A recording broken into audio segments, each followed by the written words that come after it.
Hello guys, welcome to back. அப்பாடா, மாயாவோட strategy பயங்கரமாக ஜெயிச்சிருச்சுங்க. பூர்ணிமா 16 லட்சத்துக்கு எடுத்து வெளியே போயிட்டாங்க.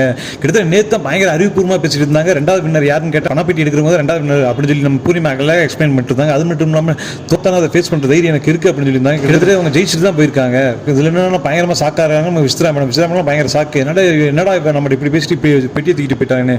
கிட்டத்தட்ட இவ்வளோ நாள் கமல் சார் வச்சு செஞ்சதுக்கு பூர்ணிமாவை இன்னைக்கு பூர்ணிமா எடுத்த முடிவு ஒரு சூப்பரான முடிவு தான் சொல்லணும். இது வந்து மாயாவோட ஸ்ட்ராட்டஜி தான் இருக்குது. இருந்தாலும் இது பூர்ணிமாவோட ஓன் முடிவு தான். அது நம்ம பாராட்டியே ஆகணும். கிட்டத்தட்ட 3 நாள் எபிசோட் முன்னாடி பூர்ணிமா புலம்பிட்டு இருந்துச்சு, நான் முட்டாளா இருந்திருக்கேன், எல்லாரும் யூஸ் பண்ணியிருக்காங்க. கிட்டத்தட்ட விஷ்ணுக்கு கூட ஒரு படி மேலே போயிட்டாங்க. 16 லட்சம் பெரிய அமௌண்ட் தான் எடுத்துகிட்டு போயிட்டாங்க. உள்ளே இருக்கவங்களும் சரியான அடி. விஜய் வருமானம் எதுக்கு போனார்னே தெரியல. உட்காந்து வேடிக்கை பார்த்து தான் இருக்க வேண்டியதான். விஜய் வருமானம் சரி, நம்ம மணியும் சரி, இதெல்லாம் சும்மா வேடிக்கை பார்க்க தான் லாக்கி. அது மட்டும் இல்லாமல் இந்த வாரம் கடைசியில் மாயா கேவலமாக எலிமினேட் ஆக போகுது. அது ஆவலா பார்க்க எத்தனை பேர் காத்துட்டு இருக்கீங்க. பூர்ணிமா இந்த 16 லட்சத்தை எடுத்துகிட்டு போனதை பற்றி நீங்கள் என்ன நினைக்கிறீங்க? கீழே மறக்காம கமெண்ட் பாக்ஸில் கமெண்ட் பண்ணிடுங்க.